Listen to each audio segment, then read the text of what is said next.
Welcome back, my friends, to another episode of the Sprinkler Nerd Show. I'm your host, Andy Humphrey, and today we are talking about the Internet of Things and cellular connectivity. You know, I made a commitment to all of you to thread in as much technology as possible, and I'm very excited for today's episode because what we're going to talk about is, I honestly think, technology that is going to stick and technology that all of you are going to be using on a daily basis because cellular is everywhere, data is everywhere, and we need better access to the data. And to do that, we need better connectivity and better connection to the data. So I have Justin Nichols with us. He is the National Sales Manager for OptConnect. He is an IoT and cellular specialist in the industrial, water, and wastewater markets. I want to welcome you, Justin, to the Sprinkler Nerd Show. Awesome, Andy. Thanks for having me today.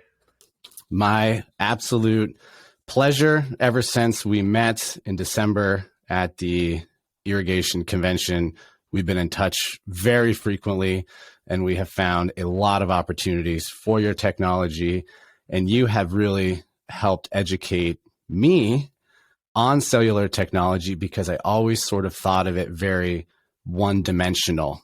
And I was learning from others who were not experts in the space. And so after learning from you, the expert in the space, you've sort of changed my perspective. And now I kind of understand what cellular is and what you should be looking for if you want to use the technology. So thank you so much and really look forward to this conversation. Yeah, me too. It's a long time coming, actually. I mean, we've been talking about this since day one in December after getting tacos and margaritas at the IA show, and we're finally making it happen. So I'm glad to, come on the show and help kind of start educating, some of our users out there on, what cellular is and how they can really utilize it for their business and help grow their business by connecting more things to the Internet of Things. Yeah. And I think that a lot of contractors understand, plugging a cable into a controller. You see Wi-Fi kind of everywhere, and there's a little less talk about cellular. And I think that is often because the mainstream manufacturers aren't really experts in the space and oftentimes don't excel in that. And so they sort of guide people to, this Wi-Fi connection, but there's so much to uncover an opportunity in the cellular space. Yeah, exactly. And, there's kind of two key phrases that we talk about. That's IoT, Internet of Things, and M2M. That's machine to machine. And this is all talking about connecting various pieces of hardware or equipment to the internet. And this has been happening, I think, for a long time over Wi-Fi, especially when we look at our smart home. And we were just talking about this the other day, like how many things in your house are connected to the internet. And I think you brought up your phone, and you had a very high number between all of your devices, smart home, your children's devices, etc. Yeah, I'm a big fan of this Eero home, mesh network Wi-Fi router system, and it has an app on your phone. You can bring it up and you can see all your access points and you can see what devices are connected to them. And I think if everyone knew how many devices they had connected to their home network, they'd be astounded. It's incredible. Yeah, I was pretty amazed. Even my son's like TI-84 calculator literally has Wi-Fi in it and connects to our network. So they progressed past Snake on the Texas Instruments graphing calculators. So with that said, I mean, we've been doing this stuff, it seems like, for a long time in our home. And I think commercially, we're just starting to have more visibility into all the connected products that are in our environment and this Internet of Things and this machine-to-machine communication. But it's been happening for a long time, and it's probably on a bunch of different devices that you use day in and day out, or interact with out in your community that you don't really think are connected to the internet. And it's either the manufacturers connecting it to understand their product and their user better, to be able to provide feedback, or it's being connected for people to be able to do service and be be more proactive in maintenance and things like that.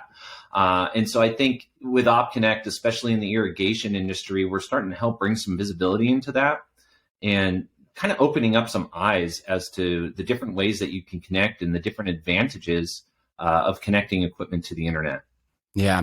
Before we go into irrigation controllers specifically, can you give us some other examples of where somebody might see a machine-to-machine type device out in the world, something they might interact with on a daily, weekly, monthly basis? Yeah, definitely. So OptConnect and with our subsidiaries, we actually have about 500,000 devices connected to the internet in North America. So it's a very high number. And our roots actually started in the ATM business, and it was a different parent company at the time. And we were essentially just provisioning ATMs with cellular devices to connect them to the internet to connect to financial institutions. So this is probably the very first thing that, comes to mind is, do you realize that when you go to a convenience store to get money out of an ATM, that it's a connection to the internet? And most of these now are done via cellular. Because as security has become more and more of a concern over the internet and public Wi-Fi and public internet, there's a lot of very secure information in that ATM that could be stolen if it was just free and open internet. So the preferred method right now in that space is to go via cellular, because most ATMs that are deployed are owned by someone else, not owned by the gas station or the convenience store. And so the store has said, hey, I need the ATM in my storefront as a service for my users, but you can't be on my Wi-Fi or you can't be on my Ethernet because my credit card machine is tied to that. And so you have to bring your own private and secure connection to the internet to be able to use our space with your ATM. And cellular happens to be the most cost-effective, most readily available private and secure connection to do that. So the majority of ATMs right now are deployed via cellular, and OptConnect definitely owns that market. The majority of ATMs on cellular are OptConnect devices. Wow. And I would imagine that the uptime has to be 99.9% connected, or users could not withdraw money from the ATM. So the reliability must be nearly perfect in order to capitalize on that market. Yeah, it's absolutely right. And we have metrics and stats that we track through our customer care, our technical department, that actually shows like a near 98 or 99% uptime for our devices across all of those 500,000 units that are deployed. But you're exactly right. We're creatures of habit. So if we go into a 7-Eleven and we try to get money out and it doesn't work, it's an inconvenience. We now do that twice and it doesn't work. We learn, don't go to that 7-Eleven because their ATM never works. And if that ATM is offline, it is losing money and it's losing its user base. So having a secure private connection first and foremost, but then making that uptime nearly 100% is critical in these deployments. Yeah. So let's go to irrigation controllers, and trying to think about where to start. Let's start with a common sort of scenario that I see is that a contractor, a user goes out to a site, they get out their iPhone, they look at it and they go, oh my gosh, I've got great cellular signal here. I've got 5 bars of cellular. Does that mean that every device is going to work perfectly on that site because they looked at their iPhone and they've got a great signal? No, it doesn't. And we get that all the time. Why am I on the site and my cell phone's working and, someone else's device isn't connecting to the internet? Basically, there's priorities on the internet and over cellular. And so just because one device has a good connection and has priority doesn't mean another device is going to interact and have that same priority. So it's completely different in that regard. There's also different types of cellular technology. And so when we first started talking, we talked about IoT and M2M. And so because there is such an increase of commercial devices now that are on the internet over cellular, the major cellular carriers, AT&T, Verizon, et cetera, said, we need to do something about this. We need to clear up our bandwidth because it's knocking people off the network. Our signal isn't reliable anymore. And so they actually created a new cellular technology, we'll call it, called Cat M1. And this is specifically designed for machine-to-machine communication for the Internet of Things. And so this is a different frequency, a different cellular technology. And in a lot of cases, this technology is going to get signal when, say, your phone does not. And so it's one of those scenarios where, why am I having, trouble on my phone, but this is working fantastic. It has to do with different cellular technologies and priorities on the network. Got it. So we just threw out a new term for everyone, Cat M1. Yeah. And in order to, I think, better define Cat M1, let's define or discuss what we may already know. And let's start with like 3G, 4G, LTE. Let's talk about those We'll words. do a little history of cellular right now. Yeah, and then let's thread in this Cat M1 so we can understand how it's similar and different to that. So 3G is very topical right now. Unless you're living under a rock, you've probably heard of 3G and 3G sunsetting. And the carriers would like to make you think that this is advantageous for you as the user, but it's really just to clear up bandwidth so that they can put more devices on their network.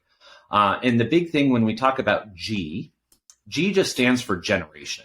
There's really nothing inherently different about the G and 3G, say, to 4G. It's just third generation, fourth generation, and now we're even on our fifth generation of 5G devices.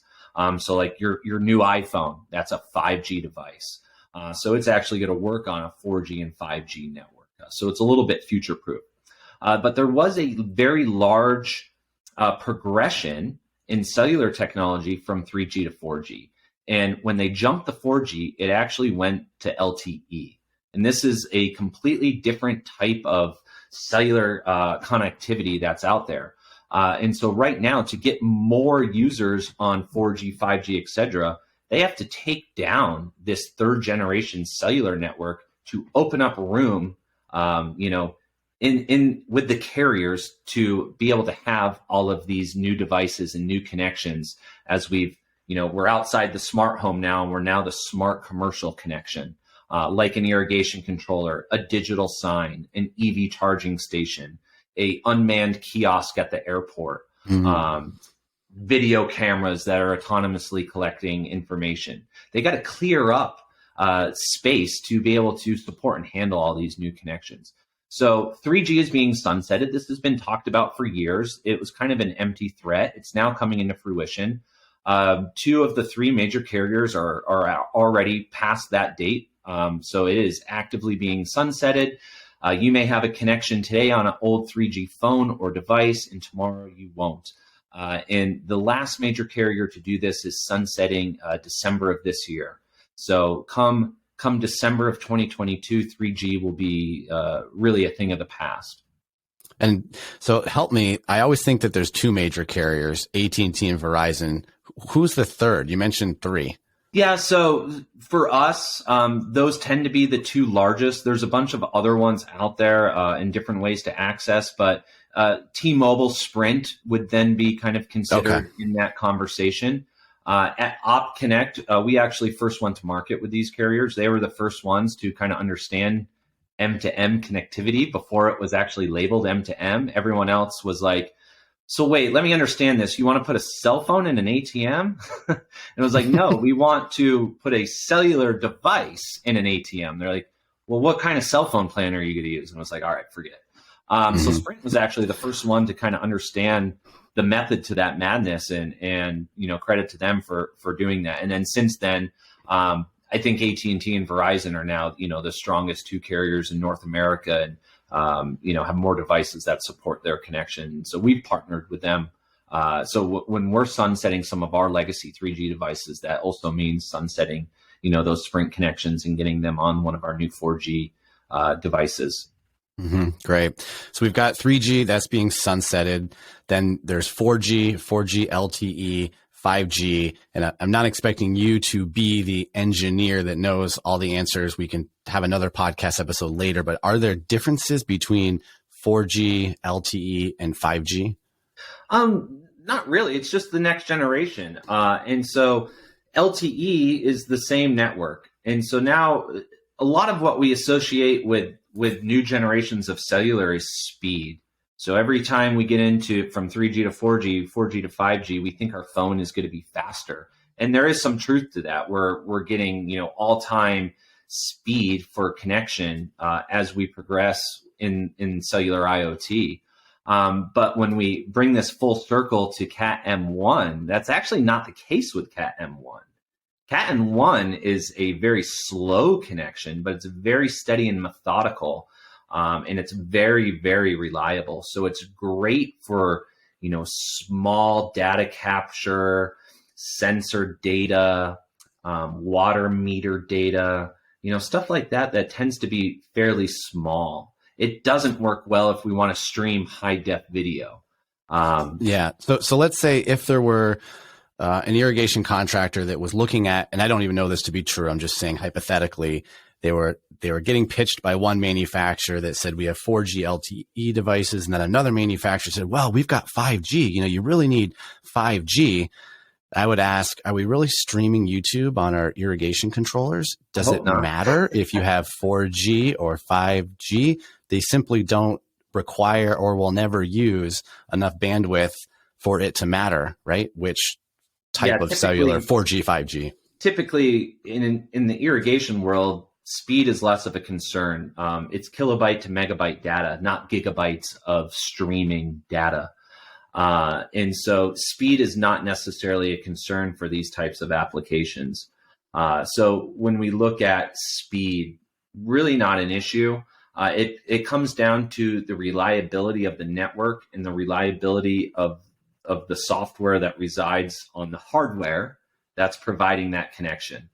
Perfect. Because I kind of wanted to frame, when we think of our cell phone, we FaceTime on our cell phone, we do Zoom calls on our cell phone. We use a lot of bandwidth, a lot of data, and it's just simply not the case with an irrigation controller. And so I want those that are listening to sort of free their mind potentially, at least for the next 5 minutes here, on 4G, 5G, so that you can maybe take a moment and, we're going to talk about this Cat M1 and the potential advantage for Cat M1, as you've explained it to me, and I think you're about to go into, and think of it a little bit differently than 4G, 5G, and the use cases with it and how that affects and will affect our industry.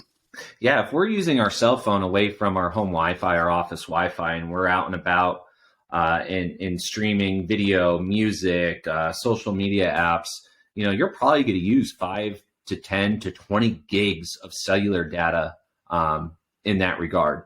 When we look at irrigation controllers, most applications are using less than 50 megabytes of data. And it's probably less in some cases. A lot of that data is driven by, say, the irrigation controller's app that lets you do some autonomous or remote connection. So the more you're using the app to log in and make changes, the more you're accessing the internet via cellular, and that's going to drive your data usage to maybe be a little bit higher. We're still not talking large numbers, 50 megs or less. Mm-hmm. But typically, the way that these controllers are designed is it's really just sending the information from the clock on, what its runtimes are. And that's very, very small data. And that's getting pushed. Typically, now it's getting pushed to a cloud. So they have a cloud-based server or program that's collecting all that data, and it's providing, the algorithms or whatever that help autonomously run their feature set on their controller, and it's aggregating that data, in the cloud instead of on the device. Mm-hmm. But those are all very small and infrequent data captures and pushes to the cloud. Mm-hmm. Mm-hmm. So if we think of that 4G, 5G as being a consumer type device, your phone, you're streaming, you're downloading, and then moving over to this Cat M1, I like the term that you use, this machine to machine, because an irrigation controller is a machine talking to the cloud, which is a machine. I'm not consuming that data right then in there. It's just simply machine to machine. And so I guess this is let's start talking about this Cat M1. Yeah, let's do it. What it means and how it is and how it layers on or is similar to the 4G, 5G setup. Yeah, in a lot of scenarios, when we look at OptConnect and our, connected portfolio of devices, a lot of our devices are on unmanned equipment. So it's equipment that's in the field and it's left to run. And up until, now, you were having to roll a truck or send someone out periodically to look at or service that equipment. By connecting it to the internet, we're a little bit more proactive and less reactive. So we're able to do some of that or recognize when we need to roll a truck to do service, or if there's two-way communication so that, not only is it sending me the alert, but then I can go back in through a website or an app and make the change on that control panel. It's enabling us to do more remote and to take advantage of the technology that exists. And so when we look at the Internet of Things and M2M, it's really providing a connection so we don't have to be on site. And most irrigation controllers, we don't want to be on site and have to do that. So if you're a landscape management company and you have a service contract, but you're having to, routinely roll a truck out to an HOA, are you really making money on that contract, or is it just a pass-through service, a means to an end? So hopefully connecting stuff to the internet now puts some value in the organization and that company. And so when we look at Cat M1, this is the perfect deployment for Cat M1 technology. And so it was designed, for this machine-to-machine, unmanned, remote type of communication. And so the cellular carriers realize that we're connecting more things to the internet, and a lot of these machine-to-machine communications don't need speed. Not everything out there is, high-def video or a cell phone. A lot of this stuff is very low data. A lot of it requires less power. Some of this stuff is going to be battery or solar powered, So they started looking at, how can we improve on what we have, and let's provide a new solution that fits this new environment of how, enterprises or individuals are utilizing the internet. So they created Cat M1. And Cat M1 is slow. It's considered a 5G technology. So 4G LTE, 5G LTE, it works on the same towers, but because it's a 5G technology or it's compatible with 5G, it's kind of future-proof. Because if we look back to 3G, how long has 3G been around? 20 years, 20 plus years? We've had a hard time killing 3G because so many devices were connected to it. It became very hard for us to just abandon it and get rid of it. And so it's been this very prolonged, exaggerated shutdown of that network, but the time's finally come. So when we look at 5G, us at OptConnect, we kind of look at it as a future-proof technology, because we're going to be able to work currently on a 4G tower. And if 15 years from now, they tear down all the 4G towers and it's 5G and 6G, our 5G device is still going to work on that. So we look at it and say, man, we've got this very long runway of connectivity that we're going to be able to provide our customers without them having to make upgrades or changes into the field. So, it's kind of a one cost or one-time investment in technology that most likely the cellular device is going to outlive the device that it's being connected to. You're going to upgrade your irrigation controller in the next 15 or 20 years before you need to upgrade your cellular device. So wow. That's one of the big advantages of looking at 5G or Cat M1 technologies. It's kind of future-proof in our immediate lifetime when we look at what past generations of cellular have been. And then with that, there's a couple other boxes that Cat M1 starts to check off. Because it tends to use a lower frequency in the cellular bands.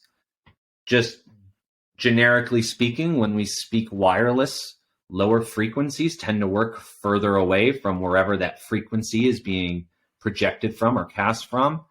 And they tend to have better building penetration strength. Hence, fast 5G phone, you're in Costco, aisle 117, and you don't get a connection. It stops working, right? You're in Target, say goodbye to your cell. it's gone. It doesn't work. So, I was super proactive. I used my Echo device at home, and I created my shopping list, and I'm in the back corner and I try to pull it up, and I can't even call anyone at my house to remind me what was on the shopping list. So, I'm doubling up on eggs for Easter, and now we've got 100 eggs to dye. So that's awesome. Well, it makes me wonder, do you think there would ever be an irrigation controller installed inside a building? Yeah. So I have a long history of kind of these water markets. And yes, there's a lot of installations that, I would always say, please put your control panel outside. Then I'm not the cable guy that I'll be there between 12 and 6. You don't have to be home for me to come and service if there's an issue. But all of a sudden now it's, that person has to be there. You need to have entry into that. And so we see this happen all the time in the big box chains, these big cinder block bunkers, and they have their operations room, and all of their equipment is in there. All of their internal internet equipment, their servers, their water heaters, everything you can imagine is in there. And because of that, there's actually a ton of interference to it. It actually degrades the ability to receive a wireless signal. So it's very, very difficult to do any type of wireless, let alone cellular, in some of these applications. So kind of looking back at Cat M1, this is one of the huge advantages. Tends to operate on a lower frequency. Lower frequencies work further away from the cell tower.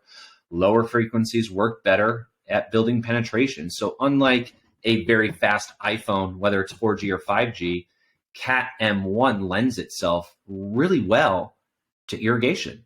If we're in more rural areas, that controller is going to work, and it's going to keep pushing that data to the cloud, and it's going to keep letting that user go in through their irrigation controller app and make the necessary changes they need to remotely without having to be on site. Yeah, I think it's such a great addition to the conversation because we're so used to talking 3G, 4G, 5G, and really this should be added to the conversation, this Cat M1. And as irrigation landscape contractors have their discussions with manufacturers or other providers that could be similar to OptConnect, they could really start to ask these questions. And that's part of what we're doing here is trying to educate you guys as listeners, as contractors, on the technology that's out there so that you have the tools to go have the right conversations. So with Cat M1, there's three main things, and we kind of just talked about two of them. Works further away from a cell tower, has better building penetration strength. The other main one is it works better in congested environments, which is kind of like an anomaly. We're saying, hey, this works better in rural areas, but it's going to work better in a congested environment as well. And that's because it's not operating the same way our phones do. So if you're in a city and you have a ton of people on cell phones and a ton of other machine-to-machine or connected equipment that's out there, it makes things very congested. You lose signal or you drop priority on the network. So all of a sudden, we could take a rooftop garden in New York City that can't get a cell signal with your phone, but we can put a Cat M1 device up there, and it's going to be able to connect and push through all that congestion and clutter. Go ahead. So I was just thinking, I had this thought. So let's say you're at the Sunday football game, and it's 90% tickets sold.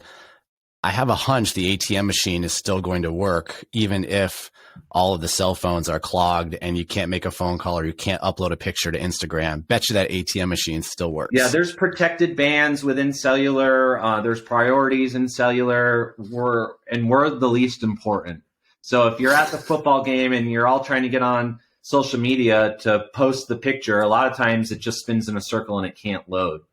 You've lost your priority. Instagram is not the priority anymore. But what's cool about that is, let's say you have a drip system outside the stadium that's supposed to run during whenever that game is played, and you need to log in remotely. You're still going to be able to get through to that controller, or that irrigation controller is still going to be able to run its normal operation and push that information to their cloud-based platform. It's going to run uninterrupted in that scenario. And is that because of the Cat M1? Correct. So that's because it's different. frequencies. It's more of a protected band for machine to machine, just like your scenario with an ATM. And so it's going to be able to keep pushing through. And the way it connects and stays connected is really impactful in these types of scenarios. Okay. So I appreciate the education on the bands. I think that this is information that's not proprietary. We're just talking cellular education, cellular 101, the bands, how do they work? What are they? I'd like to, I guess, offer you the floor for a minute to talk about the OptConnect hardware and how somebody might be able to utilize OptConnect hardware on whatever manufacturer's irrigation controller that they would like to, how it works and, what it is you guys bring to market. Yeah. Well, thanks for giving me that opportunity. So OptConnect, we are a cellular technology company or a cellular IoT company. And we can take it one step further and say we're a managed service company. And so what does that mean? Well, we have our own proprietary hardware that we manufacture and design. We have our own software that we've done the same with that lives on our hardware. And then we are direct with the carriers, in this case, Verizon and AT&T. And so our devices only work with our network connection through those two major carriers. But with that, you get the wealth of information of us being hyper-focused in cellular. So we are always, on the forefront of new technology. Cat M1, we were quick to adopt that, and we came out with a product called the Mylo. And that is the product that we see being utilized most in the irrigation space because of all the stuff we just talked about with Cat M1 technology. And so with that, we've done some pretty cool things like cellular hardware. We're all pulling from the same chipset. It's all kind of the same. No one's really doing anything revolutionary or anything that's so much different when it comes to hardware. It really comes down to the software that manages that hardware. And so we think we've done some things that are pretty cool with our software. So the first thing that we've done is we've created our devices like the Mylo that are actually dual carrier. So there's two SIM cards that exist. So there's a dedicated Verizon and a dedicated AT&T SIM that exist on that device. Furthermore, we have software that controls how that device interacts with the network. We have a platform, a web-based platform called Summit. Summit analyzes the connection of these devices to the internet. So if a carrier falls off or if it loses signal quality or strength, Summit then makes the necessary communication and autonomous changes on that device to actually flip networks. So we call that redundancy or dual carrier failover. So we are constantly analyzing signal quality and we are running that through our cloud. And then it's saying, hey, Verizon is not working. We're going to switch your connection to AT&T. And so one of the things we hear all the time is, hey, my manufacturer has a Verizon only device and I don't get Verizon in my area. Well, that's great. We don't care what service you get at your site. Our software and our hardware is going to connect to the best service, regardless if it's AT&T one day, Verizon the other day, or if it's always AT&T or Verizon. So that's one of the advantages we have, and we do that without having to have two SKUs. The way most OEMs address this is they'll have two SKUs or two different controllers or devices. They'll have a Verizon only, and then they'll have an AT&T only, and they kind of leave it up to the user or the contractor to say, well, which one do you need? Well, that's great if you know. Well, what if you don't know? Or what if it changes? Or what if there's an outage on AT&T? It really doesn't help to have one carrier. All the user wants is it to be connected. We want to just want it connected. We want to create reliability. So we we like to think OptConnect is the easy button when it comes to cellular. Hopefully we're doing enough with our devices, with our hardware and software, that it's just going to make these autonomous changes in the field so that you don't have to call us. You don't have to be on site. You don't have to do anything to do that. But then on the back end, let's talk about when it does go wrong, because inevitably there's going to be an issue. I don't care how great your technology is. There's going to be an issue. So really, we've taken it one step further with our what we call our managed services, and we have a 24/7 customer support team that's really a technical support team that we man that is not outsourced to a third party or to India or something like that we see with call centers now. This is our own staffed knock center. And so they are experts when it comes to our hardware and also the carriers. So it is a one-stop shop, a one-call resolution. So what we see happen a lot of time, one of the pain points that customers will get in the field is it doesn't work. So they call up the manufacturer. The manufacturer says, okay, well, I think it's a Verizon problem. All right, so you hang up the phone, you call Verizon. Verizon says, no, we show great connection at your location. I think it's a hardware issue. So now you're back on the phone with the OEM. Well, the OEM didn't really make the hardware. Someone else made it, and they just integrated it into their controller. And so now they're trying to figure out, well, what is it that we have? Who do we need to talk to from our supplier to get this to work? With us, it doesn't matter. It doesn't matter what the problem is. You call us, and our technicians are going to be able to speak to both the hardware and both the cellular carrier side.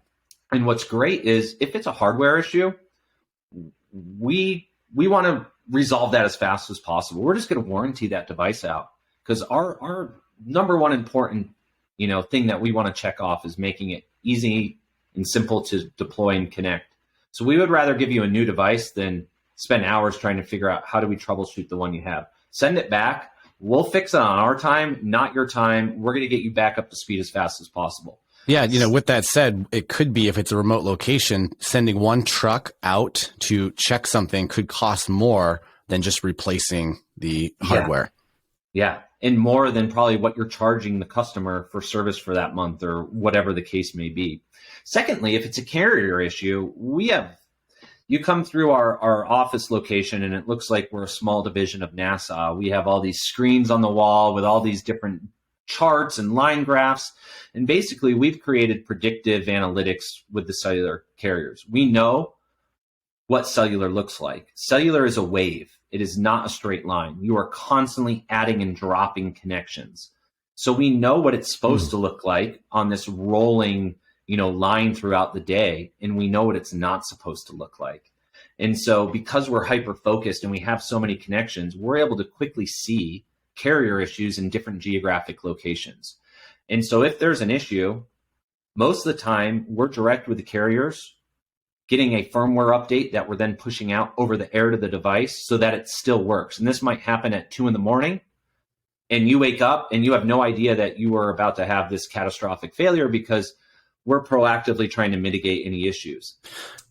On the other side of that, if there is an outage, you call us, we work directly with the carrier, and then we let you know when it's done. You're not on the phone for an hour trying to figure that out. So we are a partner when it comes to deploying and scaling and managing a cellular solution. Yeah. What I'm curious. You mentioned the software summit. Is that something that the user can log into? Yeah. So and what do they see? Walk us through or tell us what you would see. I don't know if anyone currently that doesn't exist, with an irrigation manufacturer. You're logging into their irrigation management software, but you're not logging into the actual cellular device software. So there's no analytics. So, not to name names here, but, when I've talked to different OEMs and they say, wait, you can see if your device is online or offline. And it's just like, well, yeah, that's pretty simplistic. And they're like, wow.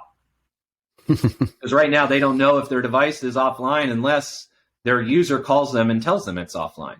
Mm-hmm. So Summit is a great troubleshooting tool. It's a great kind of deployment tool to help look and analyze your cellular portfolio, whether it's 10 devices, 1,000 devices.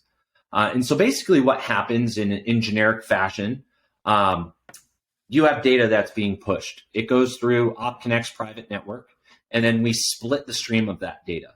So when I say we split it, we take all the cellular information from the data and we run it through Summit. All of the irrigation data goes to the irrigation OEM's cloud platform or wherever it is that they're localizing this data. So then we take the cellular data and we run it through all of our different algorithms and analytics, and we're able to present that on a web page called Summit.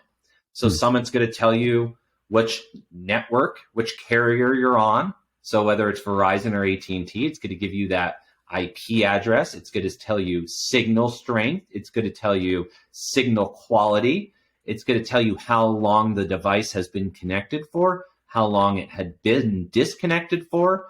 It will give you a chart to show you, hey, at this time, we tried to reach the device, we couldn't, and then we started running some scripts in the background to repair that connection. It tried to repair itself, it couldn't, and now it flipped from Verizon to AT&T. That's all visualized on the platform, so you know exactly how that's performing. And then there's also some location data based off using cell towers to triangulate that location. Wow. And I could see this being really valuable if you are an irrigation or landscape contractor looking to build your management business. It is often very difficult to only manage one OEM manufacturer's controllers. Oftentimes, you're going to have a mixed bag of control platforms out there. And so I could see this being valuable where you could only have one type of cellular connection, i.e. an OptConnect device that you could deploy to all of your irrigation controllers, regardless of who the OEM manufacturer is, because then you can sort of self-support, self-maintain, self-manage without having to rely on, the service level of the irrigation manufacturer themselves. Yeah, exactly. I mean, that's a great point to bring up. If you're working with 5 different controllers with 5 different manufacturers, you're now having 5 different people to call and troubleshoot. And that's hard. I mean, deploying cellular is not that hard. You can engineer a solution and you can sell it. It's managing the device once it's deployed that's hard. And that's where most OEMs, for lack of a better term, fail. We've had OEMs, we've worked with them and they say, you know what, we're going to do this in-house and we're going to do it ourselves. We're going to buy our own hardware. We're going to piece together our solution. We're going to go to Verizon or AT&T and start buying data and chopping it up and reselling it. And that's not that hard. But what happens when you have 20,000 of those in the field and you have no insight as to how they're performing? That's when it becomes hard. So we've literally had customers tell us no, 5 years later come back with 20,000 units connected and say, ooh, yeah, we don't want any part of this. We don't want to be a cellular service provider, basically. We don't want to manage this. We want to do what we do best, and that's sell, hardware, sell controllers and whatever it is, and support that element of it. We don't want to have to manage and support the cellular. That's a whole new infrastructure internally that you have to have in education. It's cumbersome. It's hard. Thinking about those ATMs or those lighted signs or stop lights or traffic signals, all of those manufacturers, ATM specifically, they're probably not deploying their own devices because they know what they do well. And you need a partner. Providing that, you need a partner. Absolutely. You need a trusted partner. And, don't get me wrong, we make it seem very simplistic and very easy for our customers and our users, but there is a very complex and technical process running in the background that you wouldn't necessarily even know exists. But that's how we're able to, have such high level of uptime and so much confidence in the solution, in the program that we've put together. But yeah, kind of going back to your original comment about having different controllers with different OEMs, you could have all that localized on one page. There's all this descriptive, information that you can add. That you can sort by. We just came out with a new version of Summit called Summit 3.0, and you can have different sub-organizations and tiers within your organization. So let's say you have 100 different controllers and you've got 4 service techs. Well, you can assign just the 25 devices for that service tech to be able to see so that they're hyper-focused on what they need to and they don't have all the clutter of everything else. With that said, if you're the owner of the landscape management company, you still have visibility on all 100. And so you can start tearing out that access and limitations and design different roles within Summit 3.0. An OEM could deploy our solution and then give access to their customers. So the OEM could see 20,000 units. So they have the broader scope of how their controllers are working, but then start giving access to their distributors and their customers, et cetera. So it's a really awesome addition to an already super robust platform. Right. Interesting. That's great. I We can think spend the a last, whole day talking yeah. about Summit. Maybe we come back and do that. Well, I think, maybe what we'll do, and I'm just sort of spitballing here, maybe what we'll do is at some point host like a online training for contractors. So if you're interested, we could get you together. You could demonstrate the software. We could look at it in person. The last thing that we haven't really talked about that I think we should is the actual hardware. What does it look like? How big is it? How do you plug it in? Because I think, we're all very tangible people, and I want to make sure we connect the dots on, I have X manufacturer's controller. What do I actually buy from OptConnect? How do I hook it up? Yeah. So we'll look at the Mylo, and you can go on, optconnect.com and look at the Mylo on the webpage. And I'll drop some links in the show notes to some of these websites, so you could just directly link over and check this out. Yeah, the Mylo is incredibly small. It's about a 3x3 square that's maybe a 1/2 inch thick. And so in most cases, there's room inside that controller, that enclosure of that control panel, to just stick the OptConnect device in, which is awesome. It's very small, and product might get mad at me for talking about this, but we have a new version of it coming out that hopefully will launch at some point this summer, hopefully before the IA show, so we can demonstrate that in the new product showcase, and it's going to be even smaller. So it's awesome. So it's about 3x3 square, about a 1/2 inch thick. And basically the most simplistic way to connect to any type of equipment, whether it's an irrigation controller or anything else, is just a standard RJ45, an Ethernet port. So basically, if your controller has an Ethernet port on it, we would connect a Ethernet cable and make a hardwired connection from the Mylo to your controller. And there may be some configuration for port forwarding commands. And I don't want to talk too technical, but basically we will provision the device to speak to every OEM's specific platform. So if there are things that need to be pre-configured, part of our deployment process is we pre-configure that, the device is activated, it becomes plug and play. You don't have to be an IT expert. We've designed it to be, very easy, the easy button. So basically a contractor is going to take this, they're going to plug it in Ethernet to Ethernet, and they're going to either plug in the power to an outlet if that's available, or we also have a new 24 volt AC power supply that can be tapped into that internal transformer on the controller.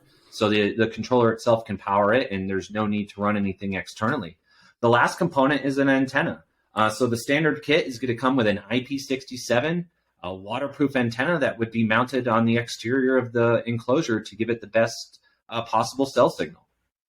Excellent. And just full disclosure, Justin did send me a couple units, right after the IA show. So I have, held one. And what I found really neat is there is a magnet in, the bottom of it. So if you're putting it in a metal enclosure, it can actually just stick right to the side of the enclosure. Almost like you don't self-mounting. Need a special bracket. It will just stick right on. Otherwise, it's light enough, and you could probably do some. It works totally really well. And then what's also really cool about this new version, and we don't see this as much in the irrigation space. We see it a little bit more in the water treatment wastewater space when they're using a PLC type of system, but DIN rail compatibility. So the new one's going to have DIN rail compatibility to make it even easier for our users to deploy and install these things. And that would all come as a kit. You're not having to buy any of this stuff. It's all shipped together, and it's just plug and play.